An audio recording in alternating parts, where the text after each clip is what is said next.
And we are live, ladies and gentlemen. This isn't going to be a fun one, but this is episode 113. I'm TJ. And I'm Kent. Guys, there's been a lot of crazy shit going on in the news lately. One item in particular that is showing an absolute systemic failure across the board. Kent and I wanted to do this video for you guys. The reality is we're not looking forward to this one. But it's a conversation that needs to be had. I feel like, and Ken, I don't know how, I would imagine you feel the same way. But as ugly as this is going to be, people need to realize exactly how shitty the world can get. Yeah, this is a lesson that folks need taught, and we're not here to necessarily teach you lessons so much as we are to open your eyes to what the shit looks like so that you can extract from this your own points of view and your own lessons. I teach how to run guns for a living. TJ has tactical experience on a first-hand basis. We're going to try to stay away from the fucking keyboard commando. Well, I would have done this or I would have done that. And we're just going to try to detail out some opportunities to have solved this quicker, along with some obvious failings in law enforcement response, unfortunately. Yeah. We're not here because we enjoy cop bashing. We've done 112 episodes prior to this one, or 113 episodes prior to this one, and we're not anti-cop. I've cops in my family. I love cops. I train cops. I train with cops. I respect cops. But there's some failures here, and as a community and as people that run this shit for a living, if we're not willing to accept our failures, we can't learn from them, we can't grow, and we can't push past them. So my goddamn blood pressure's through the roof. I'm furious. Every time I watch this, every time I read the AAR over here, every time I talk about this, it just makes my stomach turn. That said, in true Sling'N podcast fashion, TJ and I have done very little like preliminary stuff on this. We haven't spent hours talking about it. We haven't. I've researched the shit out of it. I'm certain he has too. But we haven't sat here and been like, okay, so at this frame or this second, we're gonna talk about this. This is gonna be a free flowing conversation, much as I imagine it would be. I could imagine sitting at a place like I don't know, like Apache, like a Tim's place with the big screens and the couches all around, and a bunch of us watching this and just kind of going, Jesus Christ, what are we looking at here? Mm-hmm. So it's kind of where it comes. Yeah, I think it, just to kind of caveat on that, like let's be clear about a few things just from a production note side, right? This video that's been leaked, we do have a copy of it. We will be showcasing it. That being said, graphic content warning, right? This is your time. From what I have seen with the video, there is not a whole lot of gore, but obviously given the sensitive nature of the subject, right? We want to give you that fair warning. With that being said, we've completely taken away any advertisements or affiliate associations or whatever. This is purely just TJ and Kent, bringing you a hard life lesson, right? From our perspectives, from our respective disciplines and backgrounds in life. Hopefully we can educate you guys and gals. But not going to be a t-shirt tonight. Not going to be any of that happy, fun stuff. This is just purely for, the real world, no bullshit betterment of lessons learned through other people's horrible, miserable failures, right? With respect to again, the production, right? As far as the show notes, this is literally how the conversation went starting last week. Hey, dude, here's a link to the video. I want you to download this. We're going to talk about it next week. Okay, I'll see what I can do. And then leading up to the 20 to 30 minutes prior to us going live, you sure you want to do this? Uh-huh. Okay. And that's really about the size of it. So, Kent, I mean, I know you've got a lot of notes on it from reading the after actions. I have, aside from seeing the video that we're going to kind of commentate on here, I've been looking and listening to what other people have been saying. I'm not going to call them out here on this channel or give any names. Kent knows who I'm speaking to or who I'm speaking about.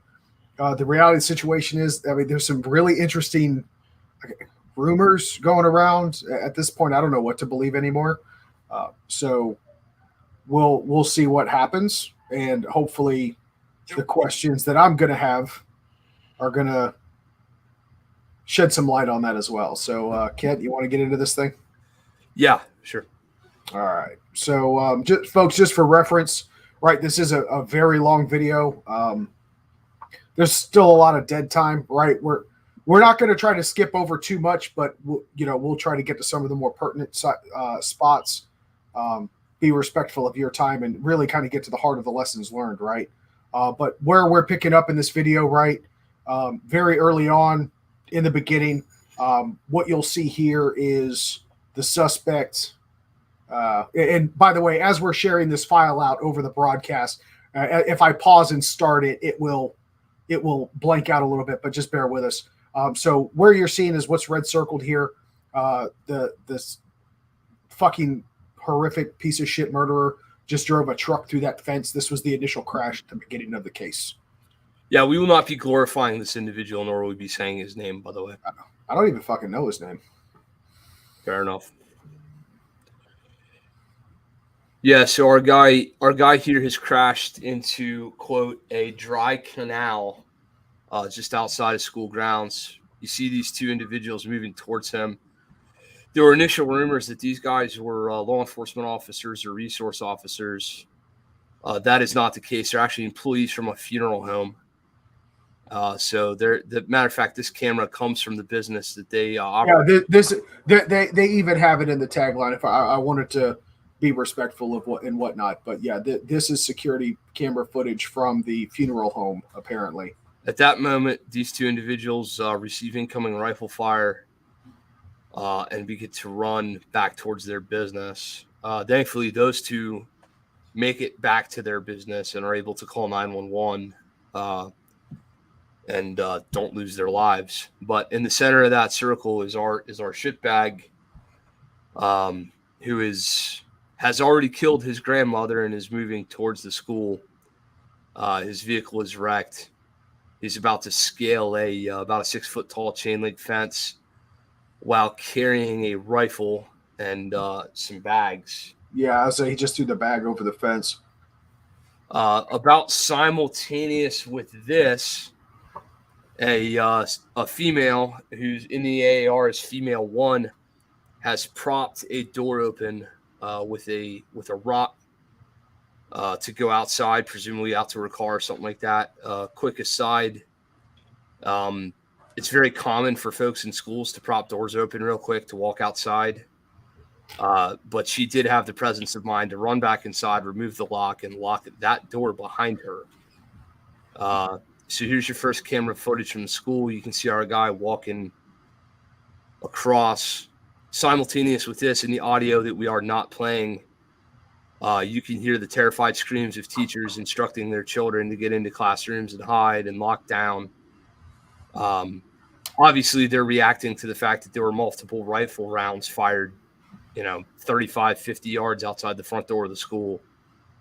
So it's not a surprise to them. They know what's coming. Yeah, and just as a note from a tactical perspective, right?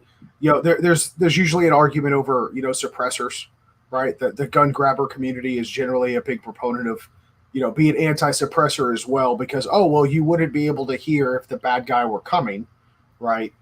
That is absolutely false. You would still absolutely hear the report, the sound of the bullet crack. It would make it difficult to triangulate the position, but it is what it is. And I do apologize for the lack of audio with this. when the way that I downloaded this did not permit the capture of the audio as well. That's probably for the best, honestly. I think it is too. Look, and Kent, we could discuss the value of the, we want this to be a lesson learned, right? While we could, there is a lot to be said when you can hear the blood chilling screams of people being slaughtered, especially when you're trying to explain to people and convey to people exactly how ugly reality can be. But at the same time, I think for this particular use, it's not necessary. I listened to that shit on repeat until I had a full rage moment over this one. Yeah, I don't know if you want to listen to it or not. You can go find it if you want.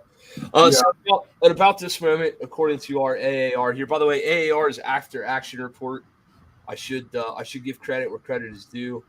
Alert, Texas State University, Advanced Law Enforcement Rapid Response and Training are the folks who put this AAR together. Do you have a link for that, Kent? Maybe we can throw it in the chat here.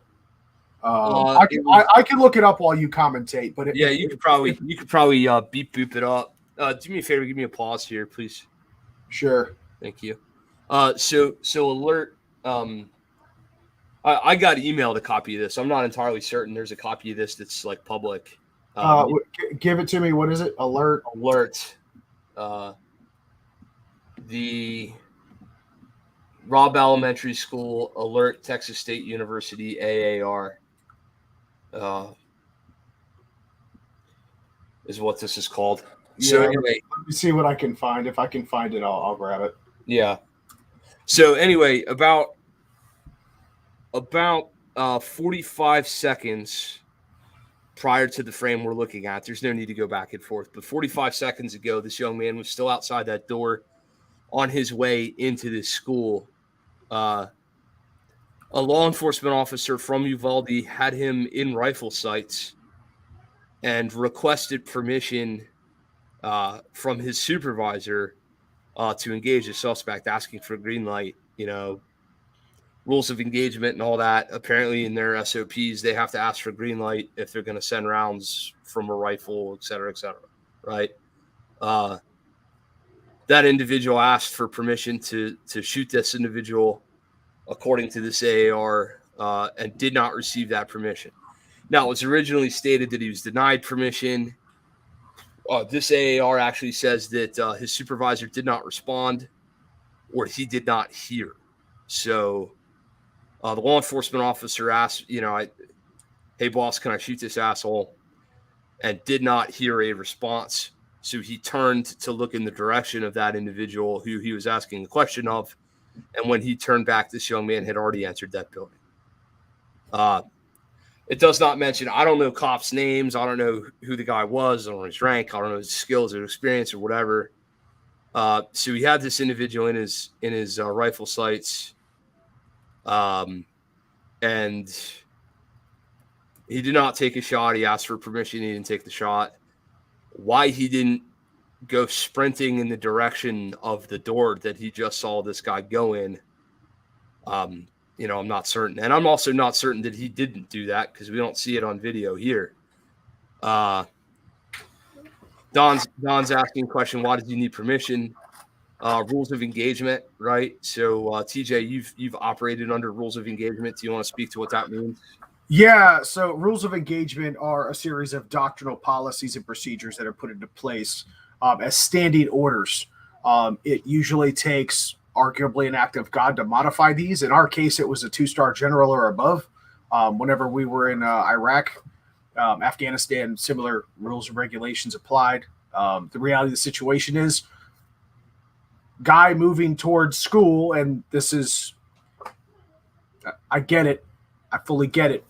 But guy moving in that direction with a rifle, clear intent to any reasonable person, especially in today's day and age, without hearing confirmation of that authorization at that point in time,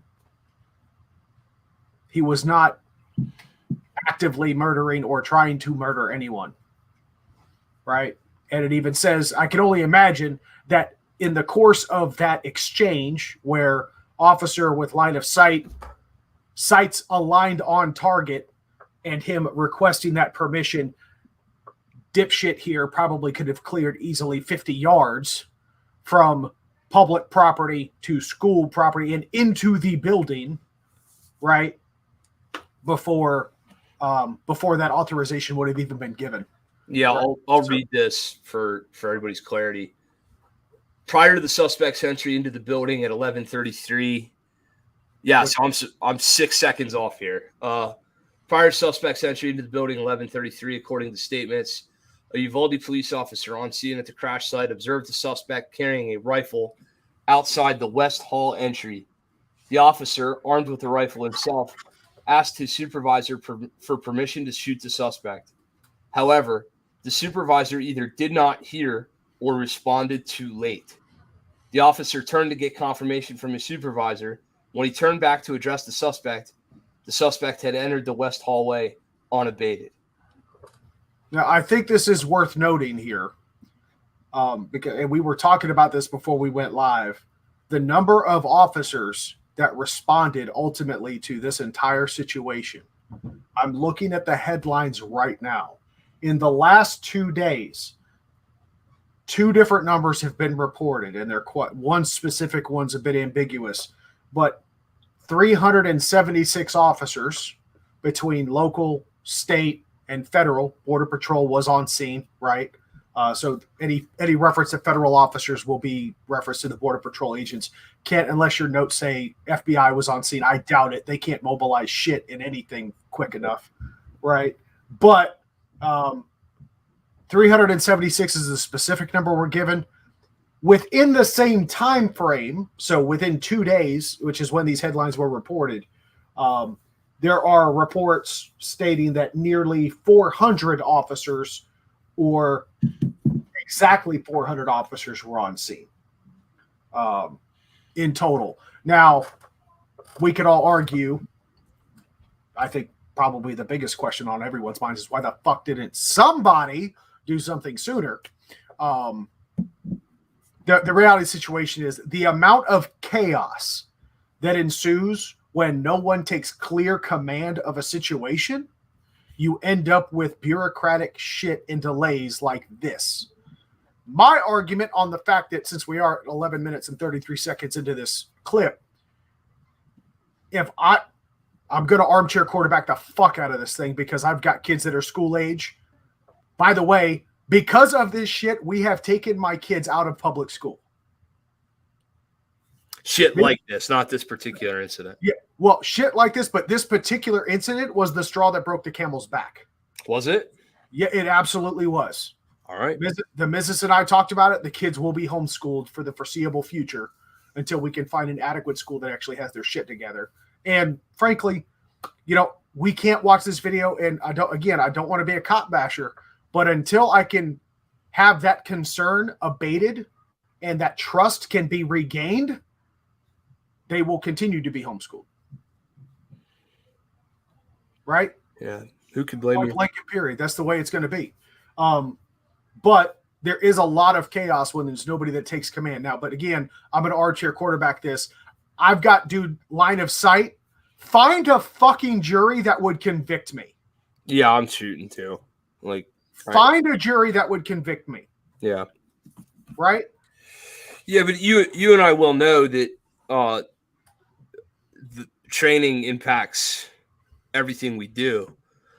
So to the credit of that officer, if he or she did training wrap after training wrap of, hey, if you're on a long gun and you're at a distance away from a suspect, our SOP is you ask for permission before you go hot. This individual may very well have a career full of reps of asking for permission before they go hot on somebody.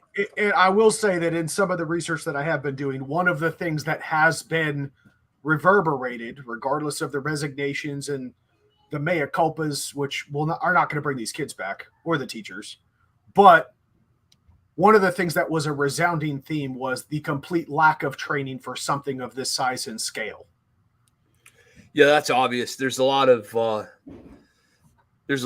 pausing in a threshold. There's a lot of back and forth motion. There's a lot of indecision that you're going to see on video here coming up. But do me a favor and let this run for like 2 more seconds and then pause it again. Yeah, it'll kick back up here in a second. Okay. Again, as I right there ish. This is the nightmare, right?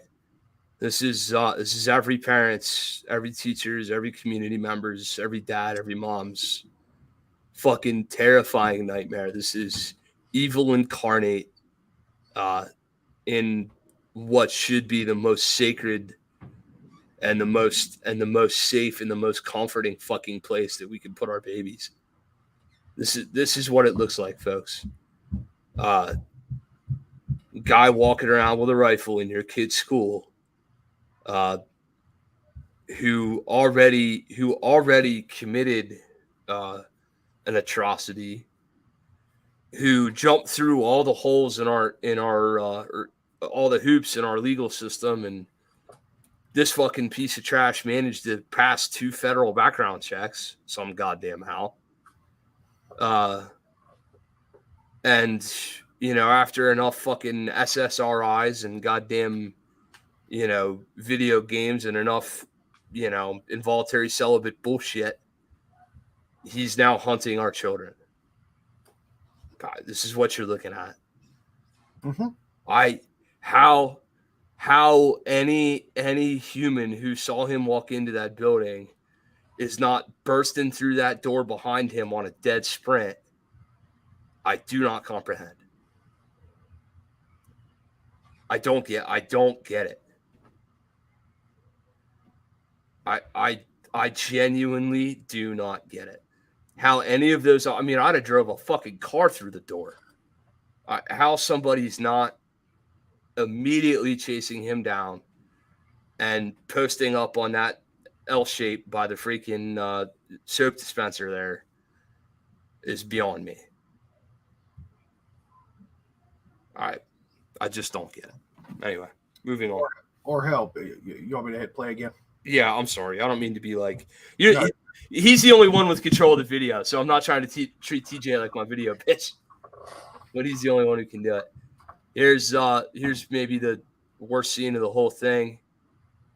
This young man realizes what he's dealing with and has the fucking presence of mind to get out of there. Thank God for some good raising. And our boys just at the top of that video. Yeah, it looks like he went into what we could probably argue was the first major classroom that he came to. It looks like there's one. I couldn't quite tell if this was a classroom or like maybe a janitor's closet or something in the top right corner here. That's a main corridor, and that looks to me like the first available classroom. Yeah, so you've got bathroom left, so L-shaped right, bathroom left, storeroom adjoining 112 and 111. So he actually stepped into an adjoining mutual doorway for 2 classrooms. That's where he stepped. Yeah, that's how a lot of elementary schools are actually set up. They are partitioned off. Yeah, for joint lessons like that. So if you have access to one classroom, you typically have access to 2 in an elementary school. I'm looking at a diagram of an AAR and a whole breakdown. I'm not. This isn't some fucking like I didn't get this off of like E-Bombs World or some bullshit. Yeah, I did find a link for the PDF for that report. It's in the chat. Good. I wonder if there's a way I can pin that, by the way. I might as well try to do that. So here's our guy. He's still, by the way, our clock is still running. I should point out. So 11:30 and change. Yeah, I'll just go ahead and post this here too. There's the link to the AAR that Ken's referencing. We're now 5 minutes in. The audio at this present time, if you guys could hear it, is some of the most disturbing shit you'll ever hear in your life. You can hear sporadic gunfire in that room. You can hear screaming. You can hear yelling on the mics and on the audio. You can hear all kinds of terror is happening in room 111 and 112. We are roughly 5 minutes since this individual made entry into the building. He made entry at 11:30 flat. It is now 11:35. There are no uniforms on screen presently. There's no. Apparently, according to this AAR, there are officers at the top of this hallway, all the way towards the other end of the building. Yeah, you can kind of see him in the bottom of the screen. Yep, there's the first guy. This individual right here, the first man who charges this room, takes the fight. Right, he presses all the way up. He moves up into the threshold of those doors. He exchanges gunfire. He fires his weapon. He is fired upon. He takes a grazing round to the top of his head. 1, 2, 3, 4, 5 officers have staged in various places along this hallway. He's looking for angles. He's doing everything he possibly can to find a body to shoot at through this sliver of a door. Now, if you look at the pictures in this, the door frame that he was facing, the actual window of the door was like, half the size of an A zone, 3-4 inches wide by 11 inches tall. And what makes this worse too is that this is from what I can tell, this is apparently an interior classroom. Correct. So no external facing windows. He takes rounds. He's yet to even fix the cumber button on his vest. I mean, this guy sprinted into this place. Of note, he seems to be communicating. He seems to be looking for help. He obviously knows he's been hit. He's like putting his support hand on his head. The rest of these individuals, there are still active gunshots in here, by the way. The last gunshot was fired in the 1140s. Still active gunshots on scene, and these individuals are posted up at either end of these hallways. Our guy here in the white striped shirt, who's center of your screen, I mean, he is all but begging people to follow his ass up there, and he is now once again 10 yards deep into this hallway looking for a way to get into the fight. Yeah, what did you say it was, Kent? 48 feet from this corridor, from this T section or this intersection to the doorway. So 50, call it 50 feet. Yeah. And dude is now 10 feet from the door. Yeah, he's pushed all the way up in there. He's trying like hell to catch an angle. Well, from what I understand, dipshit was hiding in a closet inside the classroom when police finally did make entry. This is correct, but that has yet to happen. He's still actively shooting in the classroom. Right. Well, I mean, you might as well hit pause there for a second, please. Sure. I'm almost tempted to go silent for 4 minutes so y'all can hear what 4 fucking minutes sounds like. And then imagine that 4 minutes being filled with gunfire in a school. How in the name of fuck do you not I have no idea. I have absolutely no idea. How do you not, hammer your way into that room? This guy, good on him. The guy in forward of our screen, all the way up in here is hey, dumbass, don't put it on a podcast. This guy all the way up in front of me is at least making an effort and an attempt. But I mean, my guy here, full fucking long gun, armor, all the stuff. I don't know how you don't go into that. I have no idea how you don't move in that direction. I don't know how you don't, try the door. They've yet to even try the door. This, our gentleman here, and sir, God forbid, bless you if you see this. It's obvious to me that he made an attempt to reach out for that door and took incoming fire to the point where he was pushed off of the door. I've yet to see anybody else get as close as he did. If there was one more dude in this group like he was, this shit would have probably been over. I mean, what's the move here, TJ? Do you wait? Do you form up? Do you stack up? Do you? Well, there's whatever training or doctrine that they might be following. I'm not quite clear what it is. I can only assume that they get their training content from Hitchhiker's Guide to the Galaxy. But the reality of the situation is you find some pipe hitting motherfuckers. Someone's going to volunteer to be the first man in. Yeah. Every guy behind you have a motherfucking tourniquet ready because if it's me, dude, I'm taking rounds, but you're coming in behind me. Yep. Right. Because it's given this situation, right? Let's keep it in mind here. This isn't some crack house that needs to burn to the ground.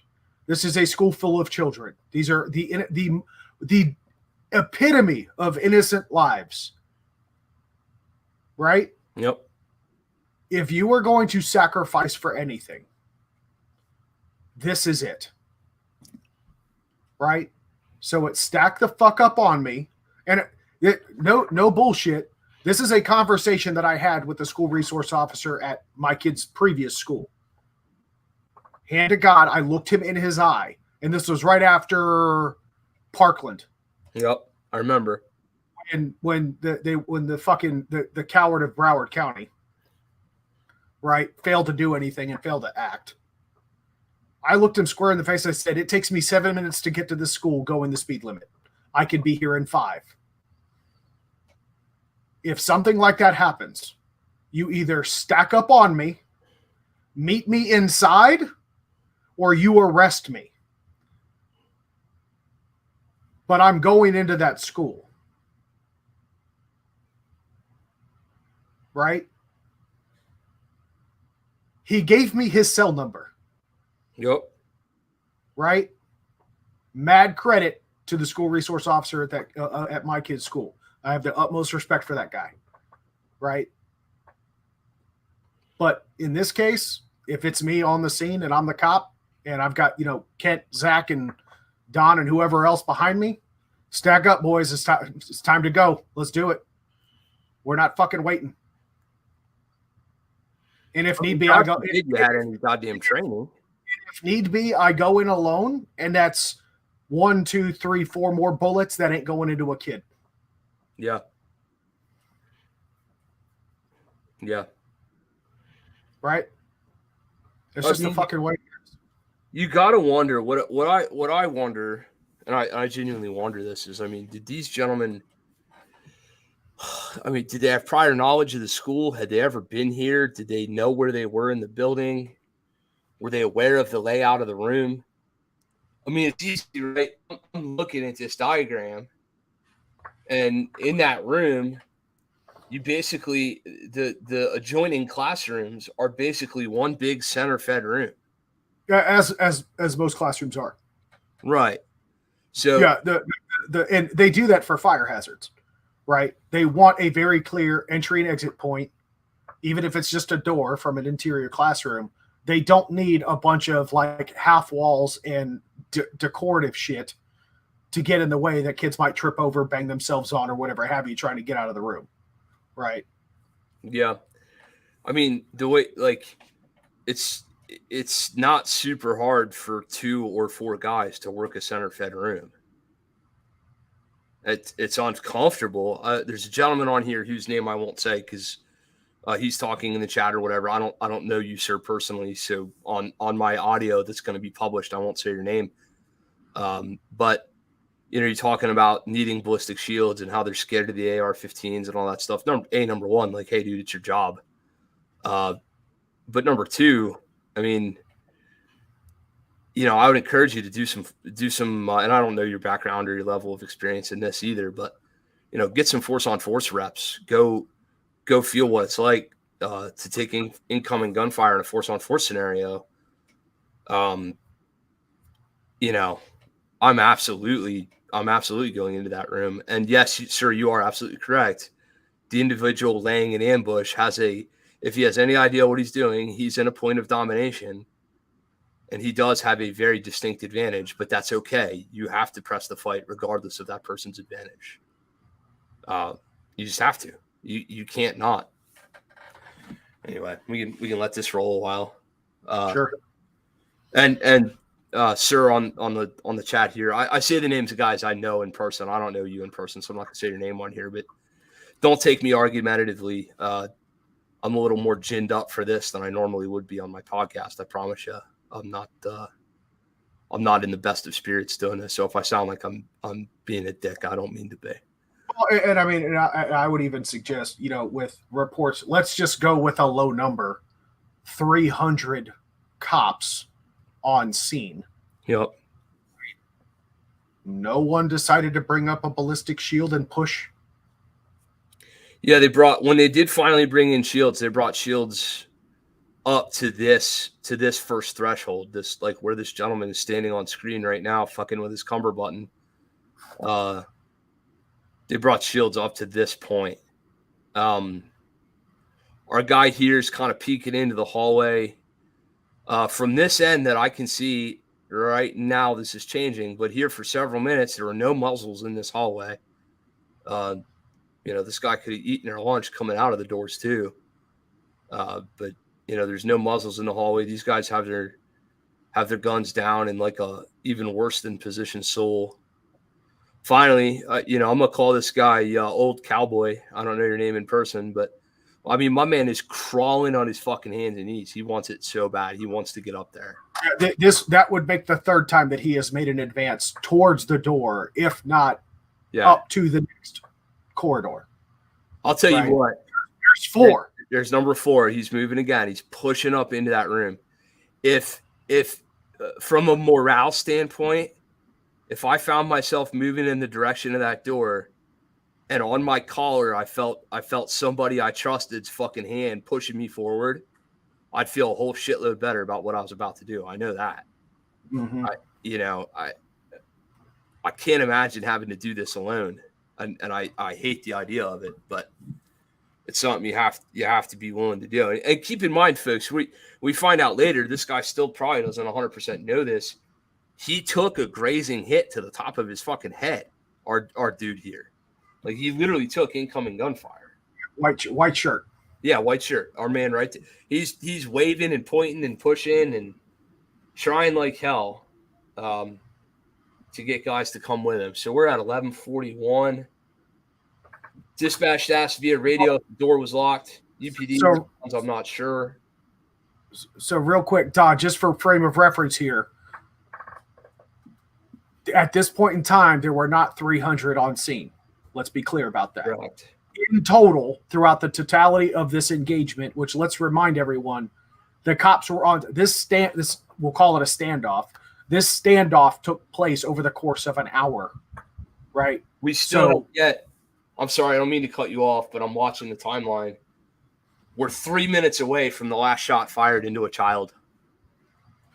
We are still 3 minutes away from the last shot fired into a fucking child. 2 now.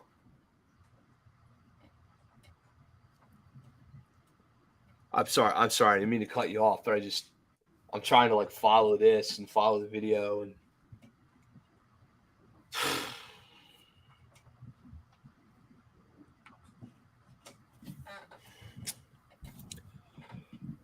we're almost coming up to the point where off the lower right-hand corner of your screen, a gentleman is going to enter who has been corresponding with his wife who is in that room. A law enforcement. Yeah, here's Cowboy checking his head again. Yeah, he knows something touched him. Oh yeah, he's got his bell rung. I can't entirely tell if I can't see any blood, but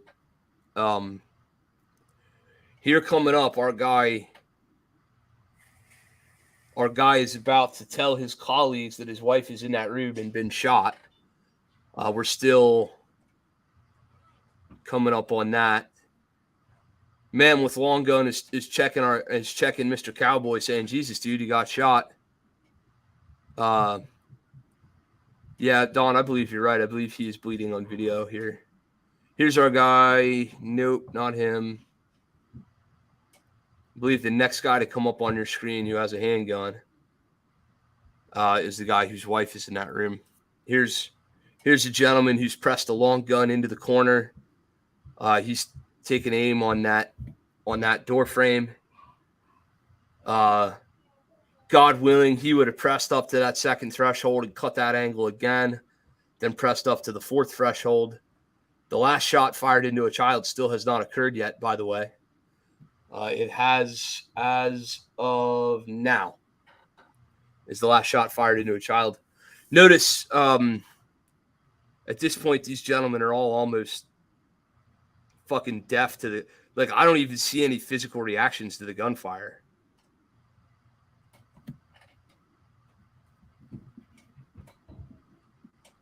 Yeah, there's a certain point to the uninitiated where you go brain dead.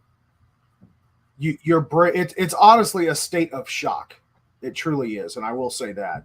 You know, first time this shit happens, you don't know what the fuck that is.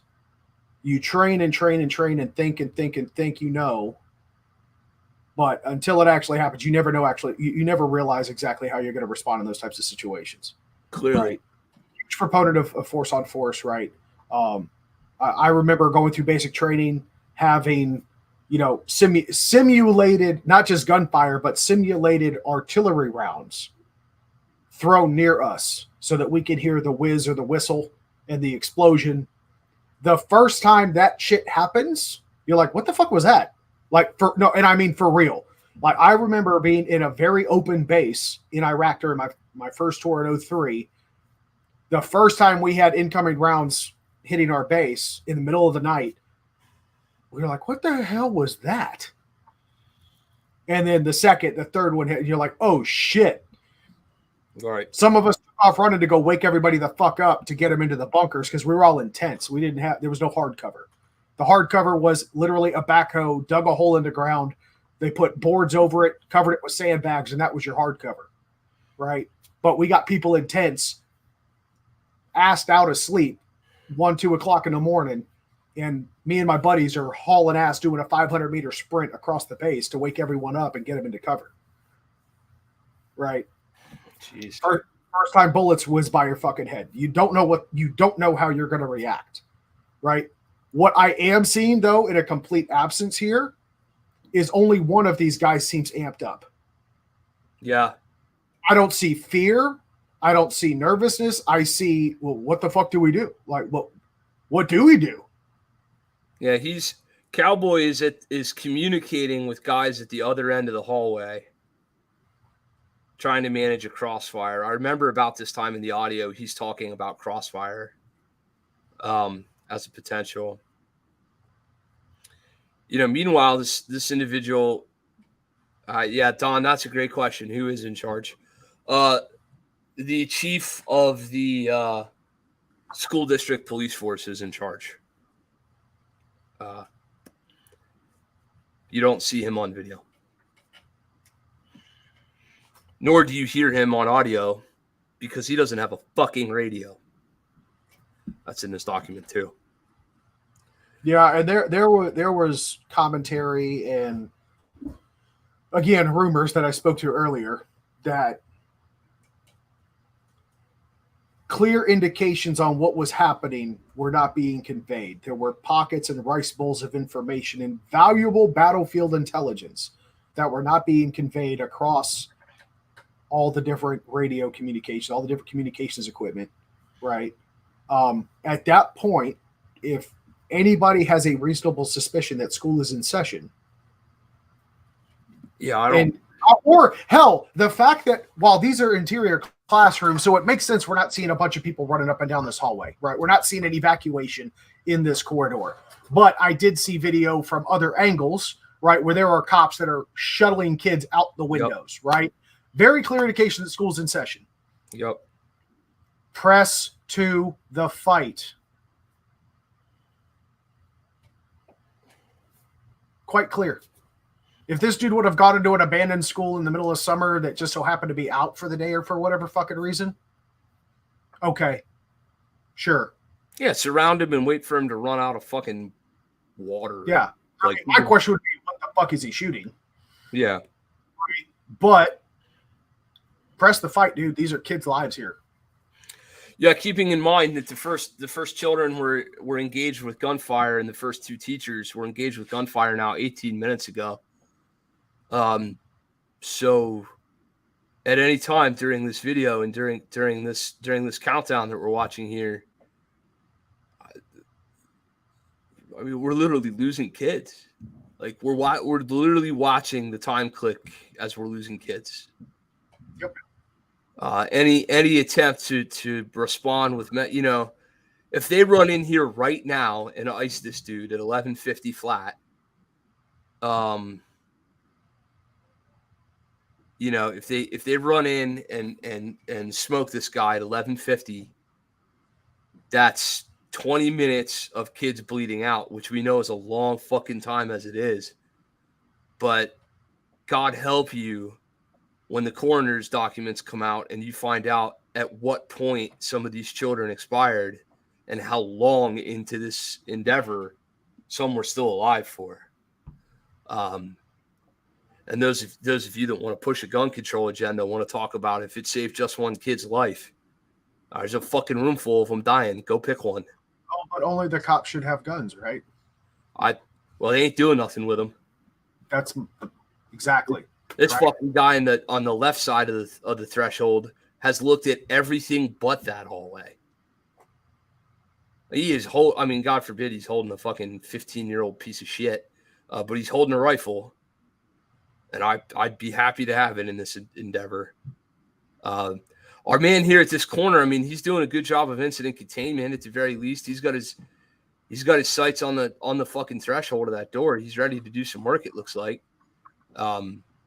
He's yet to have done any. He's also afraid to switch shoulders and get behind cover instead of exposing his whole body to the hallway and all kinds of other various shenanigans. But, I mean, at least he's there with his rifle in the fight. He's the only guy on this end of this hallway right now that has a rifle anyway trained towards that door frame.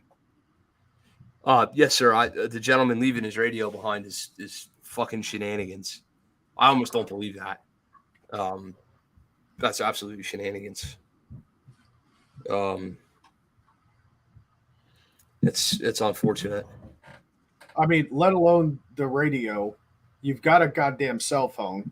What kind of chief of police does not have the numbers to his immediate commanders on here we go. So now we get some additional units in. Yeah, these are Border Patrol, clearly. Not Border Patrol TAC guys, though. That's a regular old Border Patrol dude. Yeah. This guy looks like he's not on their TAC unit either. Yes, sir. The coroners will be able to figure out how many might have been saved. Yes. I'm not out in the fucking woodshed on that. That's pretty well established. I mean, you know, they're pretty good at estimating time of death. And when they find out that little 10-year-old Timmy's time of death was pushing noon, and he was shot at 11:31. Yeah, there's a big space of time there in which you would want anybody on the face of the planet to do anything that they could for your loved ones, let alone the professionals. Here's Border Patrol Tactical Operations. Here's your first ballistic shield. His placard said sheriff. Okay, I'm sorry. I'm getting my fucking. So just for orientation, guys in blue, I would assume it's really hard to see their badge, and I haven't committed their uniforms to memory, but guys in blue appear to be either local or the school district police force, which honestly, that's a first for me. I've never heard of a school district having their own police force. Oh, we have them all over here now.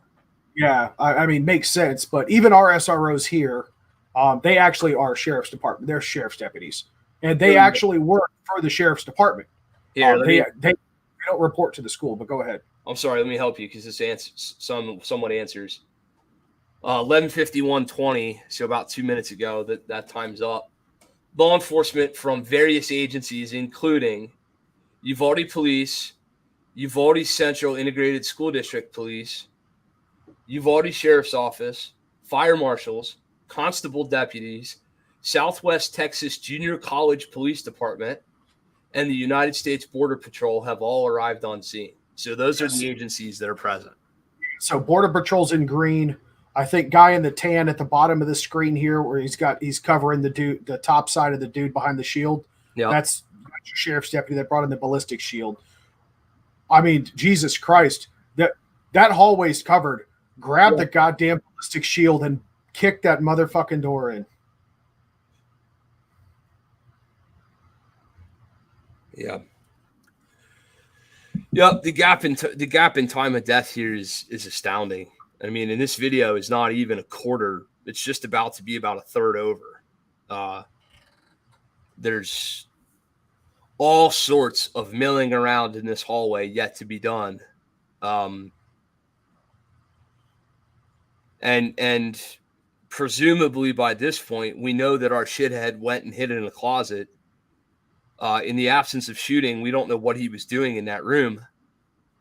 But we can assume at this point that if he hasn't barricaded himself here shortly in the closet, he will.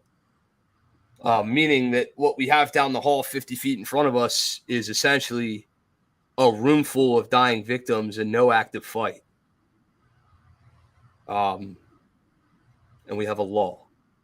Did they explain exactly what? So you mentioned earlier that there was it a teacher that propped the door, or a faculty member, an employee of the school that propped a door open? Yes. Is that in fact the door that he made entry into? Yes.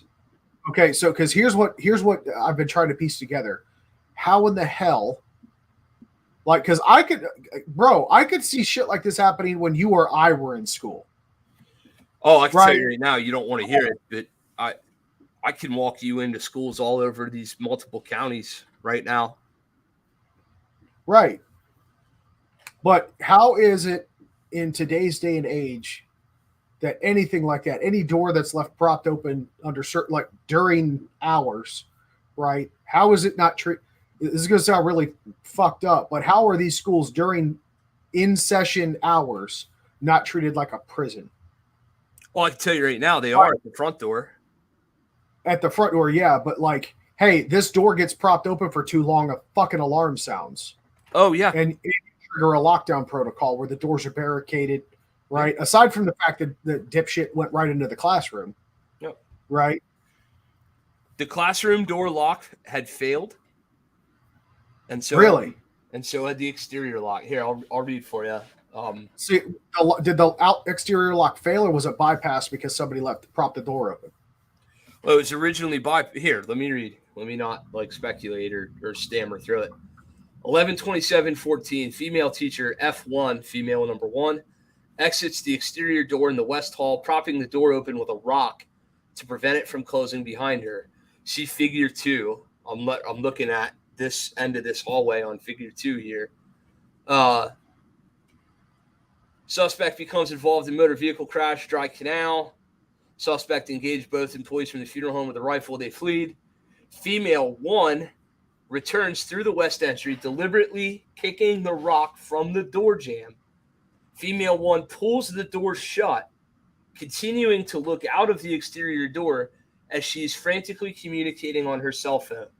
Female 1 attempts to enter a door on the south side of the west hallway, this classroom right here in front of those guys, which she finds to be locked.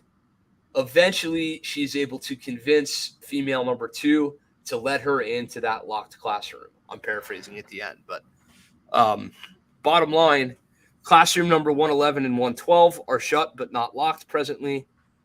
And the door that all these men look at how many cops walk through that door. Well, at this point, I would expect it to be propped open. Sure, but those first couple of cops came in right behind him. Right. They didn't encounter a locked door either. They didn't breach their way in there. They just opened the damn door. I hate to tell you this, but I go to schools a lot professionally, and I know which doors are unlocked. I got to take a piss break here. Give me a second. Yeah. So, guys, gals, post your questions in the comments, right? This is intended to be a learning experience, like we said in the beginning of the podcast. This is not meant to be a bash session. There are a lot of failures in this particular situation, a lot of unnecessary tragedy. But at the same time, our hope is and our goal is that we can all learn something to understand. You are on your own, right? No one is coming to save you. Even the people you think will come save you cannot be relied upon. They should still be respected. Again, we're not cop bashing. We're not advocating for the dissolution of police forces or anything like that. But until proven otherwise, you are not here to help me. I'm on my own, right? So I'm curious what kind of questions you guys might have. So feel free to post them in the comments here, and we'll address them as we continue the podcast. Yeah.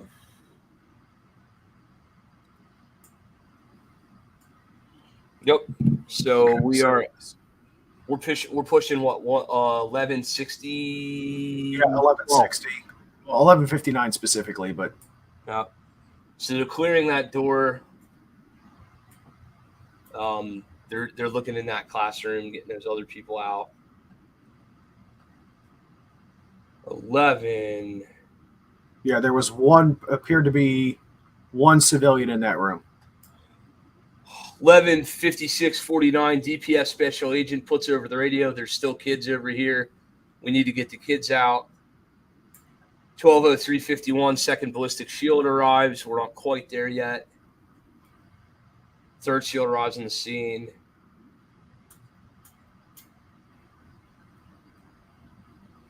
This one will fucking boil your blood. We're about 6 minutes away from when the command was given at 12:06:16. Uvalde police notes. 12:06:16. Uvalde police notes that no command post has been set up. We still don't have a command post. Fucking 40 minutes after this bitch starts. And I'm sorry, but all the command I would need is sitting in that hallway right there. Who's the senior man on the scene? Who is the senior man in the fucking hallway? All right, Chief, what are we doing?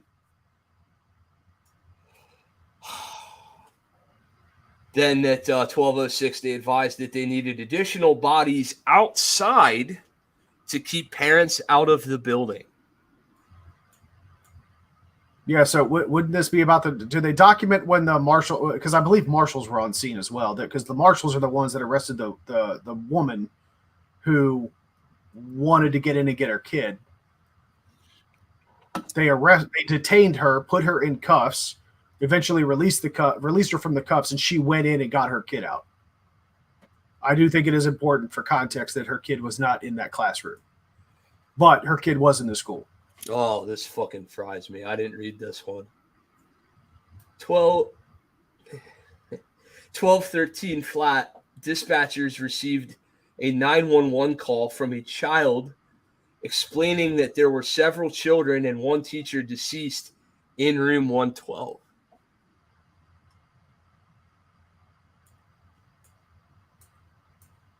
God damn, dude.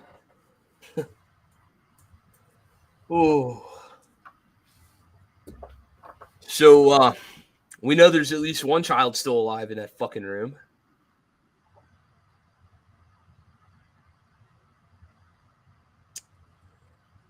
So there's a young individual who had presence of mind to pick up the phone in that room, calling 911.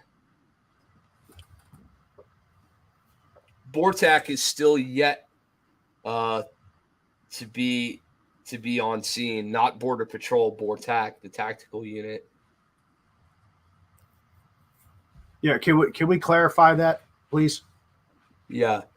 So Border Patrol being a cop who patrols the border, Bortak being like the SWAT element for Border Patrol. Okay.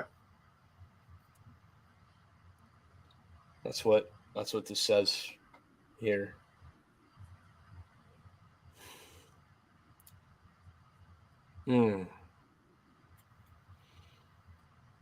It's not often you see a dog with all them teeth and no bite.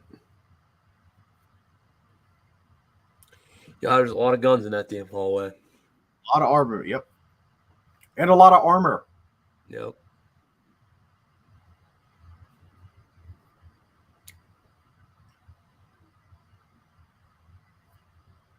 This is the one thing I can't fathom.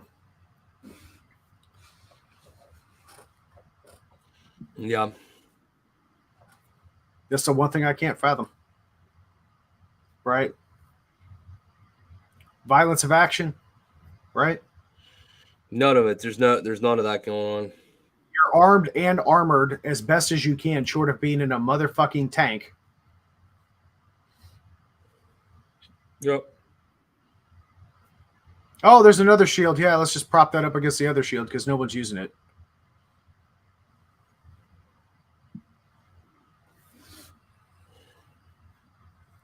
Yeah. Sorry, I'm answering text messages from folks that are watching live but don't want to comment publicly anyway. Here we get body cam video.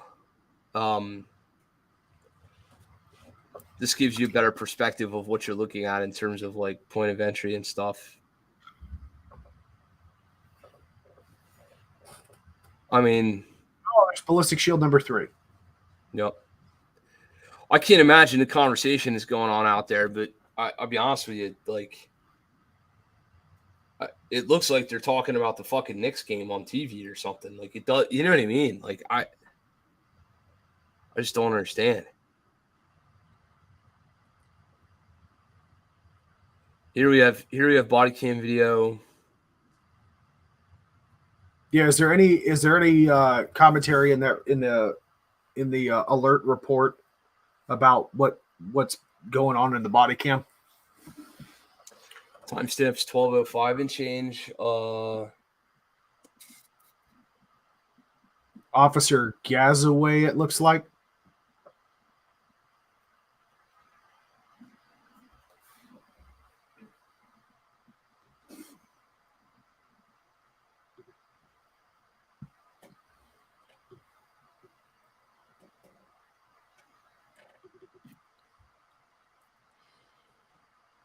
Excuse me. Yeah, I'm going to go ahead and pull up the report too. Give you a second set of eyes on it. No, there's no mention of that. But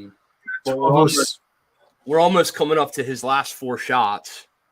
Yeah, so 1206 UPD notes that no command post is set up. Advised bodies needed to keep parents out. Yeah, that's what I was saying. Right.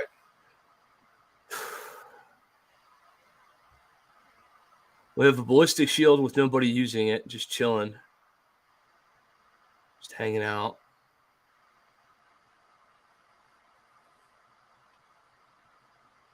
We're still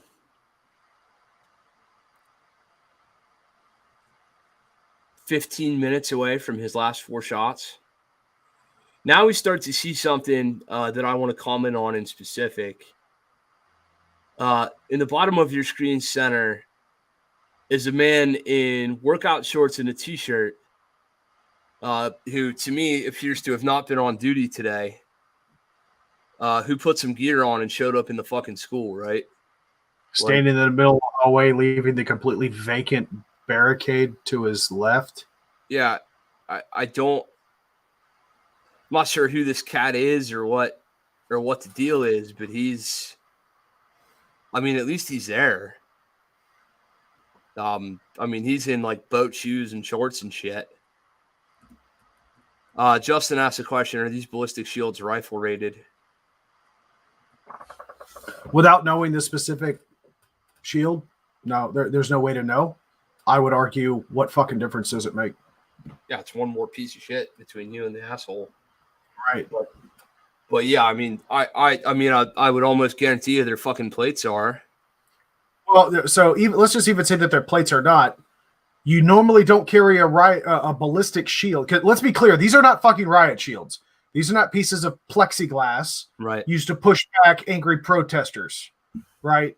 These are ballistic shields. You would not carry a ballistic shield that wasn't higher rated than the armor that you're donning, because at that point it becomes wasted weight.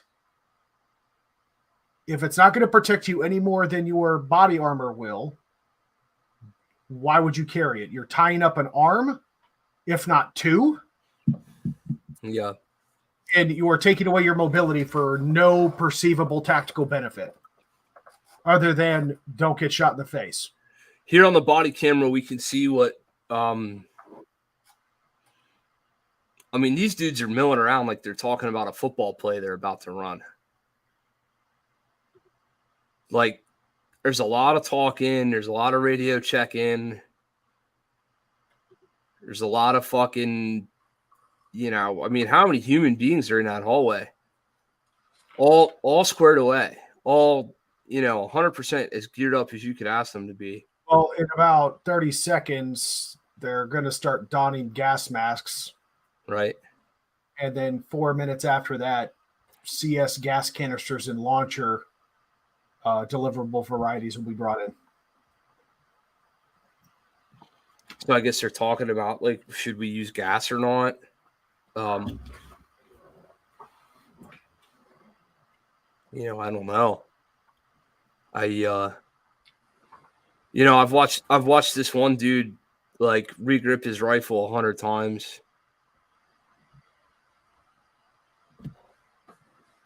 I mean, there's enough there's absolutely enough men in this hallway to go win the fight in, I mean, here, let me count. TJ, how many guys do you want to take over a center fed room with 1 point of entry? 4? I mean, the more the merrier, but I'd do it with at least 3. Okay. So I've got 1, 2, 3, 4 of those. And let's be clear here. That's based on a number of factors, right? I get it. One perceivable threat, single room, right? Rear security not overly a concern, right? So let's just even say hypothetically, there was a concern for a secondary threat, a la Columbine, where there were multiple shooters. Right. Right. One guy stays in the fucking hallway. The 3 go into the damn room. Right. And let me be clear, to the point that I made earlier, the other 2 are to help drag my ass out if I'm the first man in. Right. Because I'm taking rounds. It's going to fucking happen. I got to believe so. Well, maybe Right? not. I mean, maybe not. I've done some force-on-force reps with dudes and walked away from a 7-yard gunfight and didn't get hit anywhere but the goddamn camera on top of my head that would not have, been there. But yeah, like, so if you look at this, you have 1, 2, 3, 4, 5. You have 6 doors to work on that hallway. There's easily. So I will say this, and I don't want to poo-poo on the force-on-force too much. Like I said, I'm a huge proponent of it. Everyone should be getting force-on-force training. Everyone should be getting ECQC training, right? With force-on-force. Throw a gun in the mix, right? Let's go full guard or full mount with a gun in the mix somewhere, right? There is one inherent difference that you cannot replicate in force-on-force, and that is the mental state of the aggressor. Yeah. That cannot be replicated. Yeah. Right. You've got essentially in force-on-force training, everybody's buddy-buddy, everybody's friends. Yes, some people are capable of flipping switches and maybe getting a little bit more aggro than usual, but they're not able to replicate the sense of I have nothing to lose. Right? Yeah. So that is one of the downsides. But that being said, again, force-on-force, if you don't do any other training, take a damn concealed carry course, like an advanced concealed carry course, and then do nothing but force-on-force from then on, and you'd probably be in a pretty damn good capacity. Yeah. I just can't fathom this one. How many dudes have picked this position in the middle of this hallway with nothing between? If you're going to be that exposed in the middle of that hallway, you might as well walk all the way up to the fucking door. So, and this is the question that I actually wanted to ask. Zach asked a good question. How many 911 calls were there total? I do think it is worth mentioning that I was just looking at it here. Okay, so 1213, we just passed the time hack that states dispatchers report having received numerous 911 calls from a child explaining that there were several children and one of her teachers deceased and another teacher hurt in room 112. Okay, so I can only imagine there was a litany of 911 calls that were made. But that being said, and here's the question that I wanted to ask. Let's play devil's advocate here.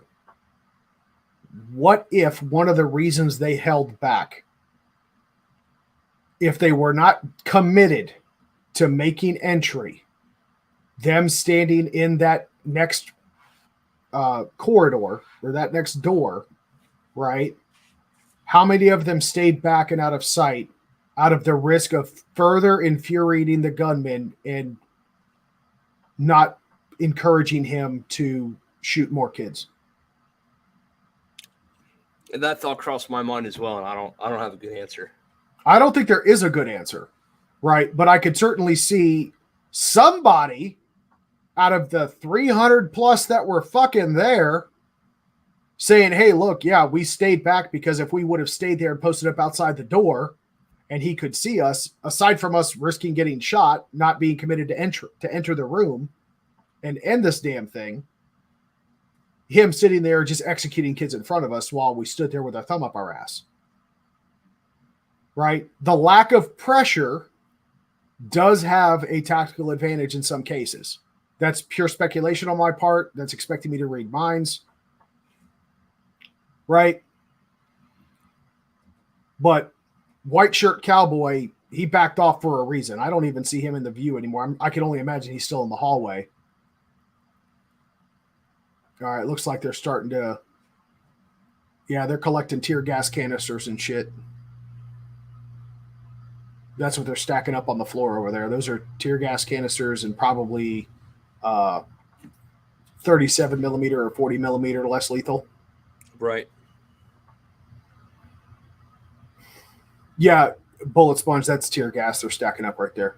Well, a variety of CS, riot control, crowd control type launcher deliverable systems. Some probably bean bags, rubber rounds, shit like that, but probably tear gas as well. I mean, the report, this after-action report specifically states CS gas canisters and launcher deliverable varieties are brought in. Yeah, Zach, what mentioned here too is that there's a many of the 300 officers involved in this response are involved in crowd control and evacuation, right? Like, so right. There's an awful lot of dudes, and it's easy to talk shit, right? But there might be a dude on who right now at this timestamp is helping 6 or 8 kids get out of another part of this building, who would have been the guy to press this fight and end this thing had he shown up at a different time in a different place. You know what I mean? Like, you know.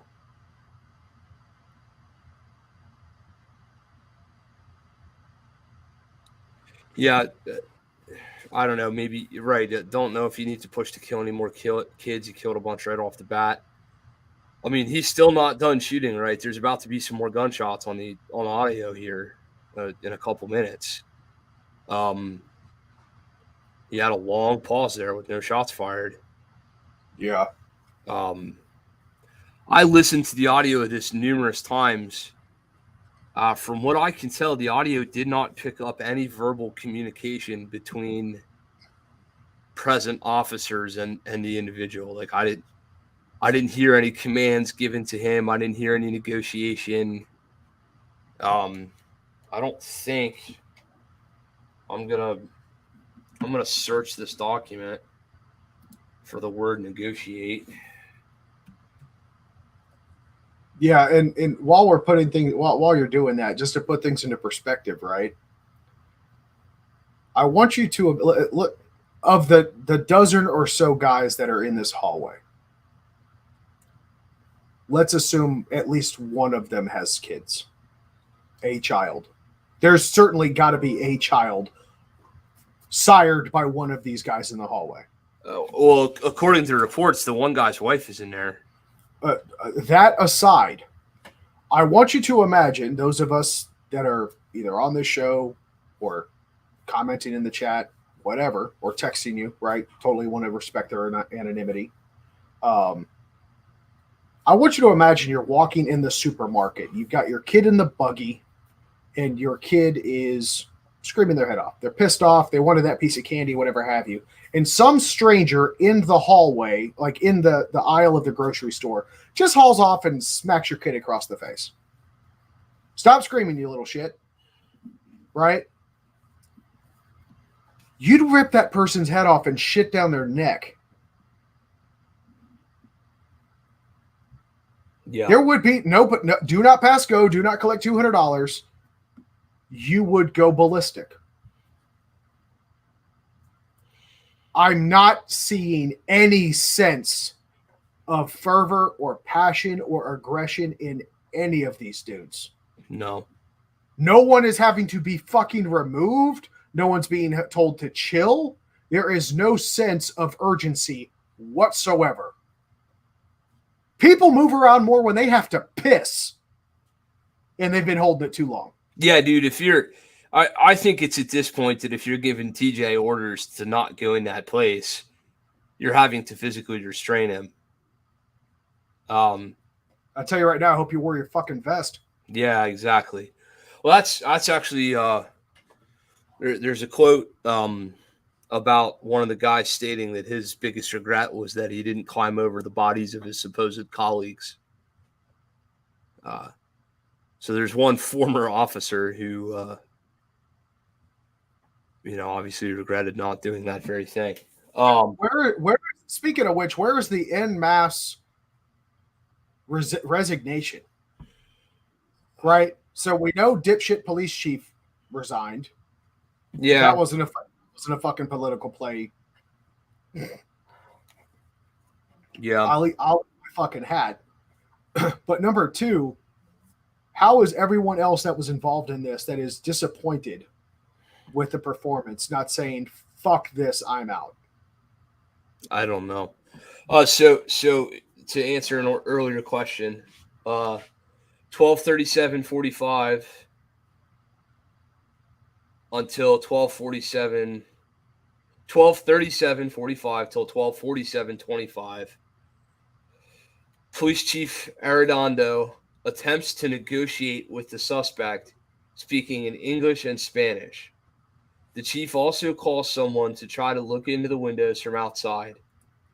He then begins asking for more keys. At 12:46:18, he exclaims, "If y'all are ready to do it, you do it. But you should try and distract him." At 12:47, Chief Arredondo states, they're going in. Tell those guys on the other side they're going in. And then dude walks in with a sledgehammer. So apparently there was 10 minutes of failed negotiation. I don't know by what means. It doesn't make mention of a cell phone. It doesn't make – I mean, Chief Arredondo isn't in that hallway anywhere.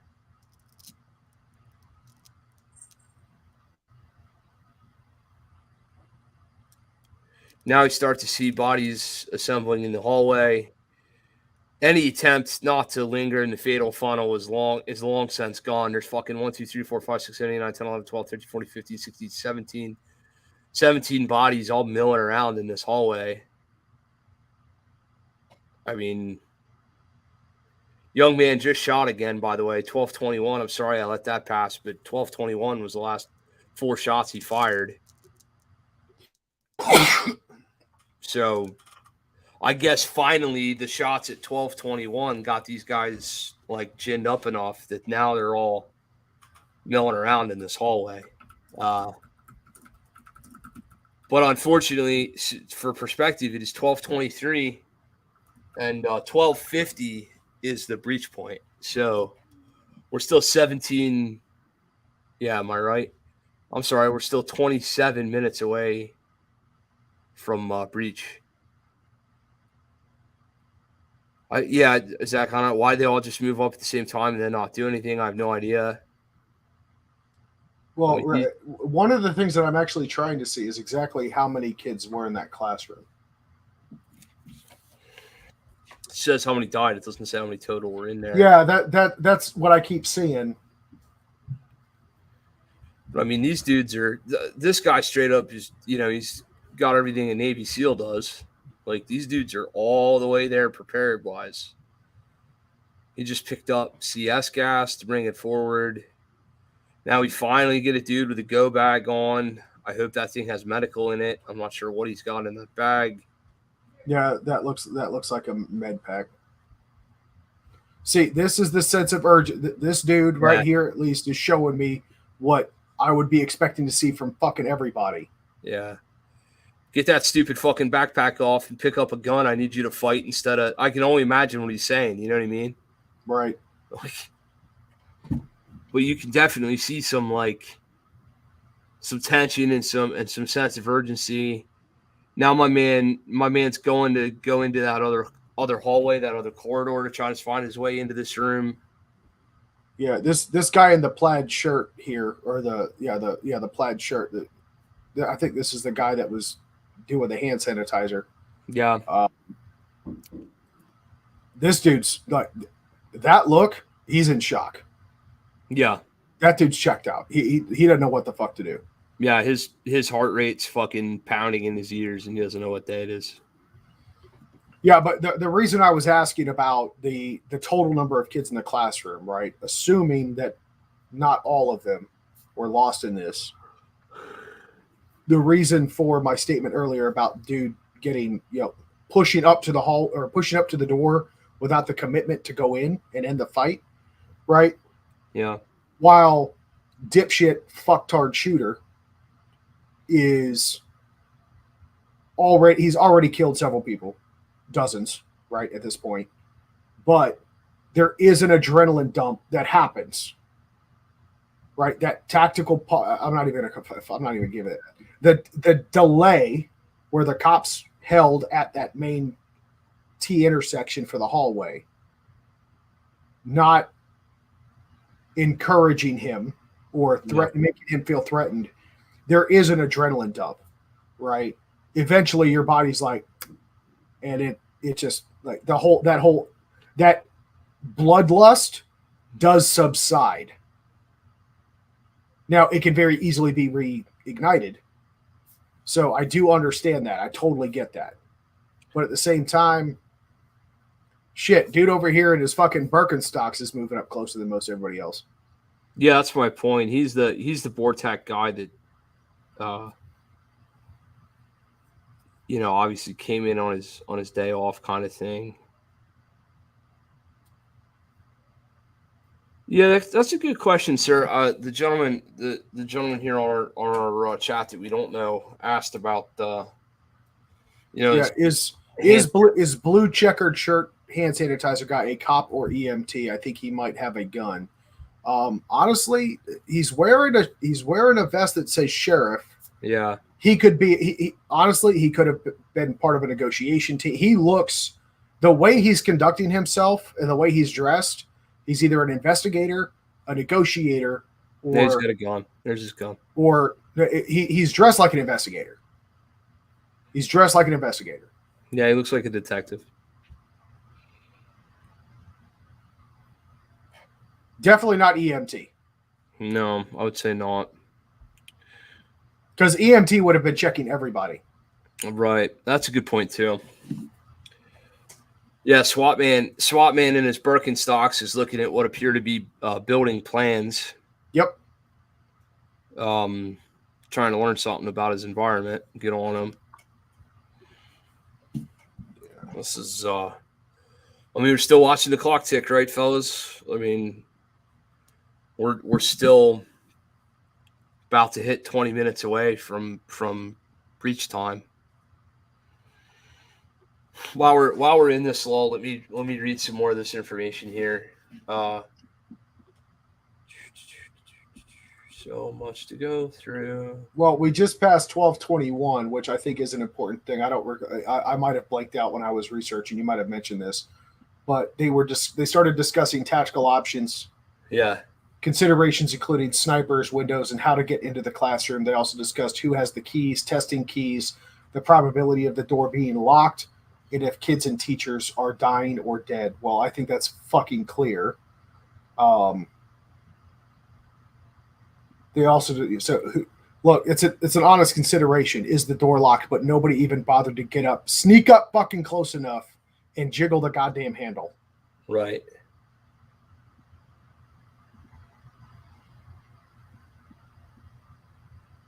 Which, come to find out, as I heard after the fact, the door was not locked. Correct.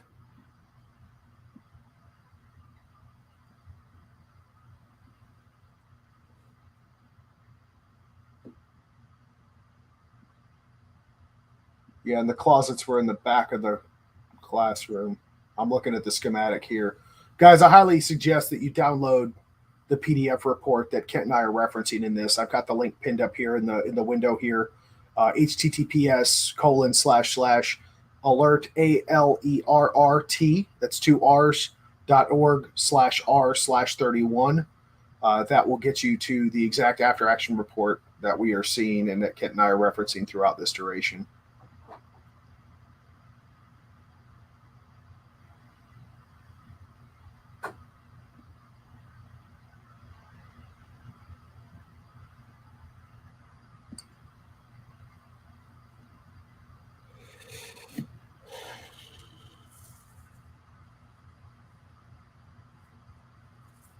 We identified 3 key issues that occurred prior to the suspect gaining entry into the building.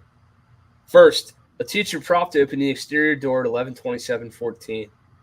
Alert staff noted rocks, some of which were painted, were placed at most external doors of the building. Based on this observation, it appears that propping doors open is common practice at this school. While the teacher did kick the rock and close the door prior to the suspect making entry, and the propping open of the door did not affect what happened in this situation, circumventing access control procedures can create a situation that results in danger to students. After the teacher closed the door, she did not check to see if the door was locked. Perhaps this was because the door is usually locked. However, on this day, the door was not locked. And because it was not locked, the attacker was able to immediately access the building. This again highlights the importance of not circumventing access control procedures. Even if the teacher had checked to see if the door was locked, it appears that she did not have the proper key or tool to engage the locking mechanism on the door. Finally, we note that the door was steel frame with large glass inlay. Glass was not ballistic, nor was there film on the glass to maintain the integrity of the door if the suspect shot it. This suggests that the suspect would have been able to gain access to the building even if the door was locked. But it would have given kids an opportunity. It would have given teachers an opportunity to barricade the fucking doors. Yep. Oh, and as I look at this, the physical site assessment, there are windows, and there's 2 windows on each of so 4 windows total into these bifurcated classrooms. Yep. So this apparently was an exterior facing classroom. Exterior access. It faced the interior. Yes, excuse me. Yeah. But there were external windows to this. Yeah, there were.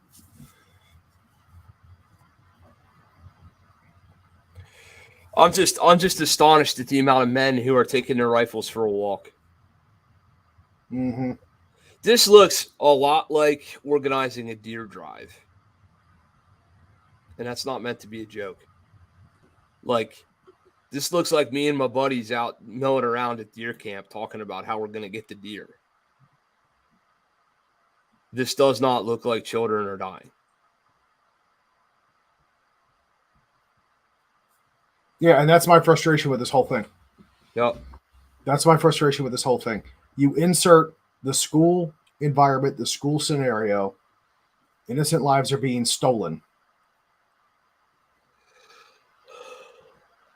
And the greatest sense of urgency lasted within the first 5 minutes of this video from one guy. Yep.